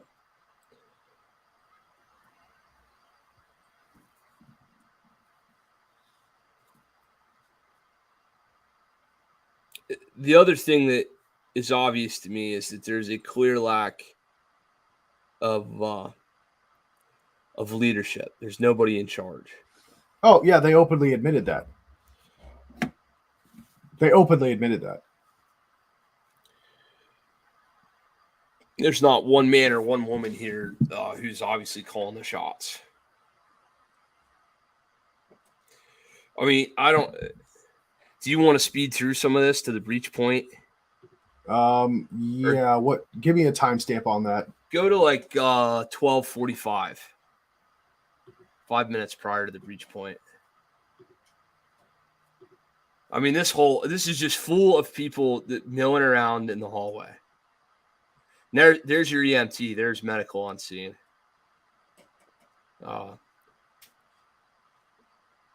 Here, you're not using that. Give me that shield. Yeah. Yeah, so we're at 12:43. Joel Trey, this video sparks one question in my brain. At what point do I take personal responsibility? It's a question I think all of us that choose to carry a firearm, cop or citizen, need to answer before we find ourselves in a situation like this. Trey, so help me God, buddy. I promise you this much. If I'm anywhere within a country mile of some shit like this and you catch me on video, it will be doing work. I'm not sure what kind of work. It might be carrying people's babies to a car or something. But I'm not gonna just fucking mill around in a hallway. I promise you that. I don't know, man. I just don't know. But see, Kit, I think this is where I applaud you for the development of your defensive pistol metrics, right? The development and the thought that you put into that course, I think, forces people to consider that question. Yeah. Right? Yeah, it does. And shame on you to any instructor, past, present, or future, that has not encouraged that thought exercise into your students. Yeah. I hate it. I hate it. People, I think maybe something that people don't understand is that if they haven't done this, like we do it, and I don't mean we, my company, I mean we people like us. If you don't give credence and give thought to what you're teaching people to do and what situations you're training people to get put into, you're fucking failing miserably. And for those of you newcomers who came because of what this video represents that don't know this group of people, I've got 1, 2, 3, 4, 5, 6, 7, 8, 9, 10, 11 at Mr. Kinsey, 12, 13, 14 humans that jumped into this chat. Oh, Jesus Christ. Look who just jumped in the chat. God, I love you. Cameron, I fucking love you.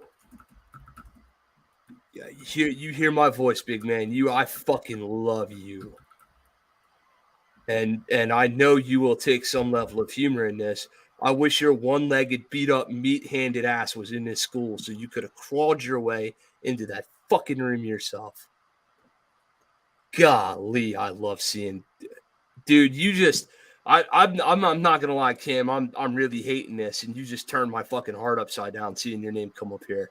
I feel so much better hearing from you, bro. Amen, brother. Golly, Jesus Christ, what a conversation to have on this now.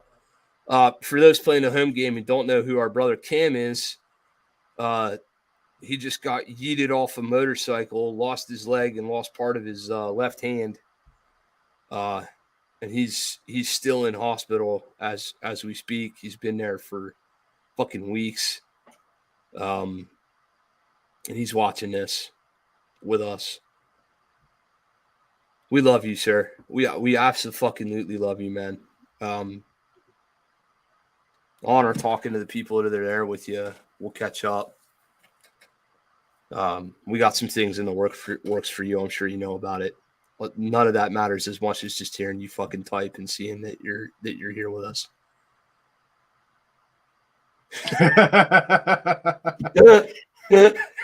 Jesus Christ. Yeah. True fucking Cam fashion, man. Cam just said into our chat, for those of you on audio, tis merely a flesh wound. Oh my god. All right, so we're 2 minutes from breach point here. It's fucking paramedics over here teaching cops how to cop, I think. Or telling, like, obviously they know they're about to get to work, so he's telling them like where he's gonna bring people out and how he's gonna. Yeah, he's establishing what's called a CCP, or casualty collection point. Right. Also, I've only brought so much fucking medical equipment. You guys get the fuck out of the way. Yeah, no shit. So little column A, little column B. Meanwhile, no guns, no armor, no nothing on this dude. Man's even got a fucking tourniquet ready. Yeah, he does, and he is deeper into the hallway than Paul Blart.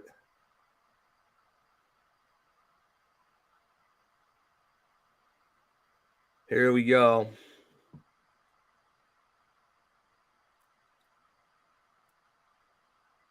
This dude's rolling up his sleeves. Looks like he's getting ready to do something.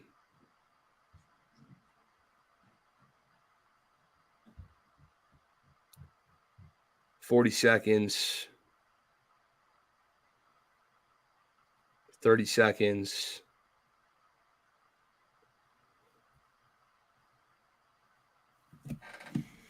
We're almost half an hour past the last shots out of this young man's gun.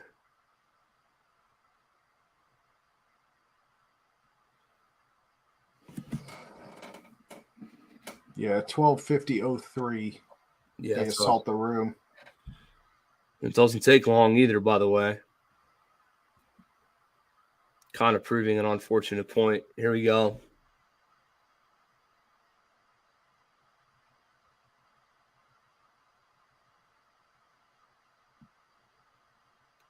I start going to work. Paramedics telling everybody, hey, we got enough fucking cops. I don't need any more bodies.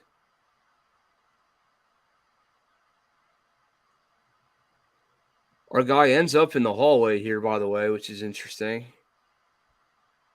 It's like he charges out. Right there.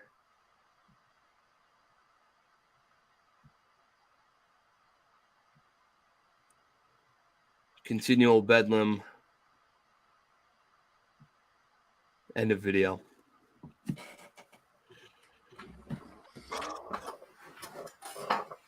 Well, that was a shit show.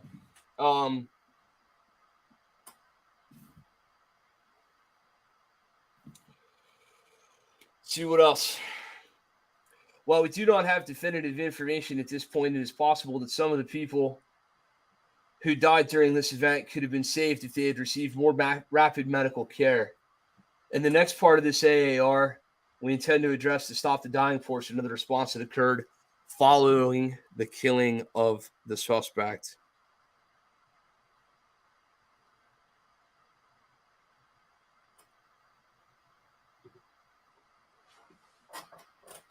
Yeah. So stop the dying, stop the bleed. Cam, what a clusterfuck, right? I mean, the true definition of clusterfuck times 376. Yeah. So still got given the amount of research you've done, Kent, into this, right? I think it would be valuable if there were a couple of things, maybe one or two things. And I'm not trying to put you in a spot here. Okay. But if there's one or two things that could have been done to either have prevented this or ended this sooner, in your perspective, what do you think those could have been? Well, the obvious one is the individual who didn't take the rifle shot that could have.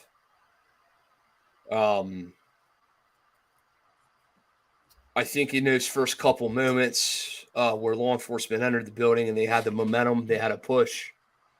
I think if there'd have been one more, we nicknamed our guy there Cowboy, the first dude. If there had been two cowboys instead of one cowboy, Lord knows how many lives would have been saved, because I'm almost certain they would have got something figured out. Mm-hmm. I saw no attempts to approach from the other angle. I'm not saying there weren't, but I got a long camera view down that hallway. There were cops at both ends of that hallway. I didn't see any cops from that end get as deep as the cops got from the end that we saw from the camera angle. There was no attempt made on the door. I mean, I don't know, man. I can understand the TTP SOP aspects of like, hey, we're supposed to ask the boss for permission. Boss didn't give me green light. I don't shoot. I turn around. I say, boss, what the fuck you talking about? He says, oh, yeah, get that guy. I turn my head back around. The guy entered the school. How I don't immediately pick my rifle and fucking charge my ass into that school, I have no idea. Right. I don't know how you don't follow him. From the school's perspective, right? Like, it's obvious that access control is a problem and people are propping doors open and shit like that. That's unfortunate. It's very unfortunate that, nobody just decided that today was the day to be a leader and said, hey, dudes, you know what we ought to do? I go first, I'm going left, you go second, you go right, you fucking pick the middle. Like, you know what I mean? Like, it wouldn't be that hard. Like, I understand, TJ and I have never worked team tactics together, but it wouldn't be that hard for TJ to grab me and go, hey, motherfucker, we're going. I'm going to go to this angle. I want you to go to this angle. Let's do this. Like, I just don't understand. Yeah, dynamic room entry and tactics are not hard. They're not. I've always been of the mindset that if I can learn them, motherfucker, anybody can learn them. Right? Right. Look, I get that there are a lot of instructors that refuse. They feel ill-equipped, and that is a responsible position to have. If you don't feel adequate enough in your own skill set to teach somebody, to train somebody to do that, then stay the fuck in your lane. Sure. But that being said, it ain't fucking hard. I would argue that any instructor worth their salt could probably take some advanced tactics classes, battlefield communication, emergency communication, controlling the chaos, learning how to enter a room. Could probably learn it to a level and degree that would probably be easily conveyed into layman's terms that could be then taught to other people. From firsthand experience that I've put myself to the. This sounds like such a dickheaded statement to me, and I guess I don't care. I'm confident in my ability to pick a point of domination and go fight it in that room. Right. What changes the dynamics of that situation is entering with somebody else. Sure. Right. What one person clearing their house versus two or more completely changes the dynamics of that situation. And honestly, the tactics involved with entering that room are not the complicated part. The complicated part is coordinating fields of fire and making sure that the people going in with you, who are stacked up with you, are coordinated so that you don't fucking shoot each other by accident. Right. That's the bigger issue. I do think it is worth noting that in this report, I scrolled down just a little bit further, about middle of page 15. Alert teaches that first responders' main priority in an active shooter situation is to first stop the killing and then stop the dying. Alert and FBI 2020, pages 2 through 9, 215 or 2-9, 215, and 216. Inherent in both stopping the killing and dying is the priority of life scale. At the top of this scale, the first priority is to preserve the lives of victims or potential victims. Second, let me underscore that. Second is the safety of the officers. You agree to don that badge. You are agreeing to lay down your life in the sacrifice of others, right? Or to lay down your life in place of others is what I should be saying. And to be clear, I've had the honor and the privilege to train with, to train under, and to provide training to several very high quality individuals who I know would have put in different levels of work here. Absolutely. I under no uncertain circumstances, you know, I had to have this conversation with one gentleman in Army SF leadership and another gentleman in local law enforcement leadership, talking about this exact thing. You know, while we were doing a physical task, you know, just out doing some man shit, and got into this conversation. And you know, they both were just appalled. They're just, you know, how does one guy not grab the bull by the horns on this and start making decisions? Yeah, honestly, Ken, something that I would like us to do, because we can obfuscate people and identities. I feel like it would be probably a very interesting conversation. Yep. Rather than just us. And look, there's going to be plenty of people out here who are going to watch this. So it's a couple of slack-jawed assholes that are armchair quarterbacking the shit out of this thing. Right. But to get some, let's get some guys with current professional experience in this industry and in these types of situations to come on and talk to us. Tell us where we're fucked up. Are we understanding something wrong? Right. Kent, you and I are both humble enough to admit when shit we say is inaccurate. But I can tell you, in my fucking experience, every person that I have known in a professional gun-toting capacity would have given you a lot of the exact same answers that I've given you. Yep. Right. Yeah, Trey. If this video doesn't show you that appendix rigs and Glocks are more effective for your own safety than a 911 call on a stack full of dudes with rifles, ballistic shields, and full kit, I don't know what does. Right. Yeah, and that's really kind of the main point of this, right? We even entitled this, "No one is coming to save you." Yep. Right. This is a perfect example of that statement. The reality of the situation is, and I want to leave it with this, kind of with my couple of points here. Number one, preparation is an ounce of preparation is worth a pound of cure, right? You know, dealing in the stuff that I deal with in cybersecurity currently in my current profession, right? I can't stress the importance of preparation and the fact that there are still people out there who are in charge of schools who don't look at the current landscape and realize that they're the number one targets for these types of situations, for these mass murders. Those that don't accept that and take active precautions to prepare for those situations are both naive, stupid, and probably deserve to be hit with a tack hammer. Yeah. Right. Lock your doors, drill, practice, anticipate to whatever you could possibly fathom in the deepest, darkest realms of your imagination. Right. If you can't do it, hire a professional that can. There are plenty of people like me out there that are capable of walking into a place like that and saying, if I were fucked up, this is what I would do. And here's how you fix that.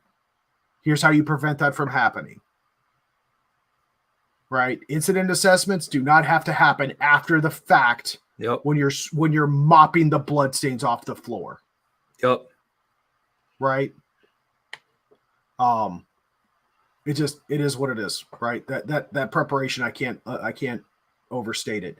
With that being said, in the spirit of that preparation, I have recommended reading for everyone. There is a book that is entitled, I want to say it's been a while since I've read it. Give me a second. Day of Wrath. Yep. Is the name of the book. If you have not read that book, I highly encourage you to. I warn you, it is dark. It is twisted, but it is absolutely possible of happening. Maybe not to every letter and to every jot and tittle of that book, but the general premise is absolutely feasible. Right? And if you can open your mind enough to consume that book and the story within it as even a fraction of it being a possibility, and then conduct yourself and make decisions for yourself and your family and those around you to prepare for something like that happening, you will be head and shoulders above the level of preparation that we just showed here on this podcast. Yeah, unfortunately, you're right. So there is one last question in here. And how didn't the higher level cops, state troopers, border patrol, etc., take control sooner? Honestly, Bud, I don't know how. I don't know the answer to that question. The reality of the situation is, from what I understand, and this is just what I know about jurisdiction and rule of, like, in the proverbial dick measuring contest of multi-jurisdictional, multi-agency task forces, which is what this is, the highest ranking elected law enforcement official takes control. As I understand it, the police chief for the Uvalde School District is an elected official. It was his district. It was his jurisdiction. He is an elected law enforcement. He's the elected chief law enforcement officer for that.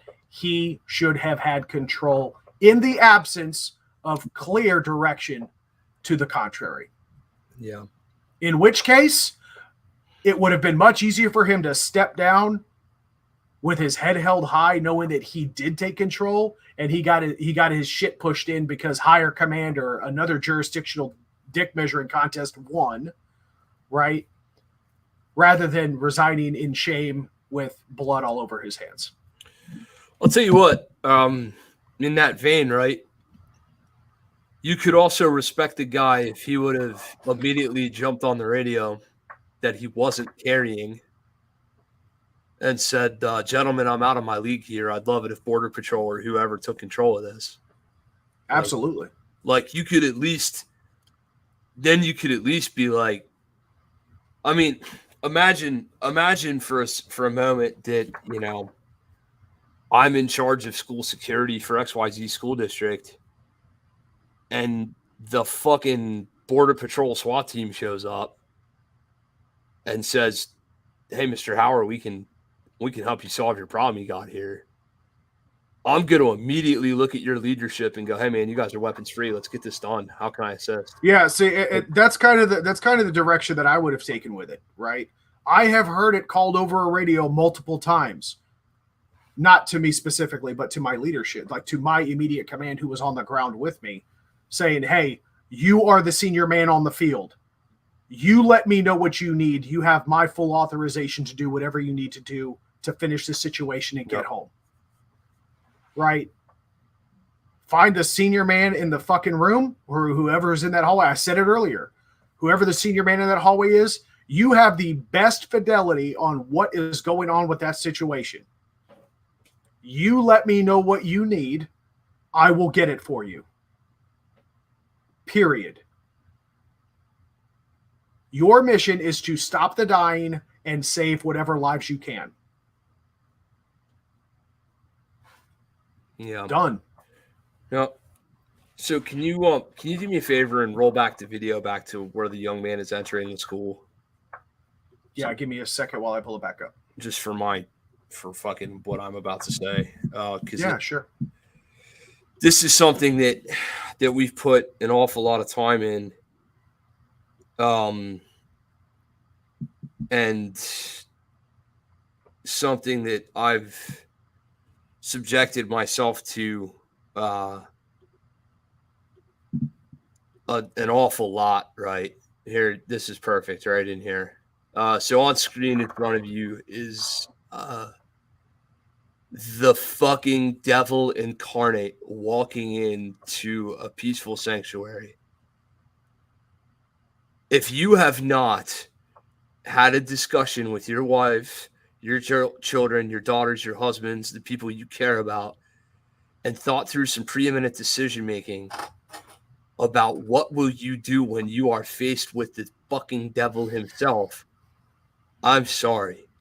I will tell you that I have personally watched this video numerous times from the perspective of, am I really ready to round that corner in that L shape and look at this fucking dude in the face? And I gotta tell you what, and this is gonna sound hero cowboy bullshit rhetoric, and I don't care because it's true. I wish to God TJ was in that school. I wish to God I was in that school. I wish to fucking God that for some reason this dude rounded that corner into me. I wish. But if you can't honestly say that you've envisioned what the worst day in your fucking life would look like, look at this on the screen. Parents, teachers. I know we have a ton of people in this chat. We have people on the text that don't want to jump in on the chat, admitting, the anonymity and all that. There's professional educators watching this right now. I know of at least one for sure. Fucking slap this podcast in front of your boss. Lay this in front of your boss and say, what is our plan for this right here, right now? This is today, here at Mechanicsburg, here at Cumberland Valley, here in York, here in Harrisburg, here in Lancaster, here in Lebanon, wherever you are. Look in the mirror and ask yourself, what do I do if this happens here? Find those gaps and address them. If the gaps are within you, get your fat ass on a treadmill. Yours truly included, right? I had to accept the fact that 300 some pounds, that the gaps were within me. I'm fixing that shit. Figure it the fuck out. Find a way to get after it and put an end to this bullshit. If you find yourself in law enforcement and your first response to this is to be that, the guys from Green Mountain Defense and Sling'N Lead are cop bashing, my invite to you is join me on the range. Let's get work done. I want to help. I'm begging you. Let us help. We are not here because we're trying to aggrandize and inflate our fucking egos. It's goddamn almost midnight in my house. I would just as soon be clutching my baby and not worrying about yours. But we're here. We care. We are here and capable of helping. There are other men on this feed that are as well. The cadre from Apache Solutions, the cadre from Gunset Training are here in this chat. Those men can help you fix your deficiencies. Please, God, let us. And once you've had your deficiencies fixed, and once you've trained, and once you've put into work, once you've considered the consequences of failure, once you have an understanding of what it looks like to do work with a fucking gun in your hand, maybe, unfortunately, if you find yourself in a hallway full of people who are in the middle of inaction, you'll have enough stomach to stand up and go, dudes, we got to go do something. Fucking anything. And to the hundreds of you men and women behind a badge and behind the EMT and whatever else that were on that scene and carrying our babies to safety and doing work in medical and consoling parents and doing all the other jobs that you did, my heart extends to you. I pray for you, and I do respect you. But please, God, let us help you. That's what I got for you guys.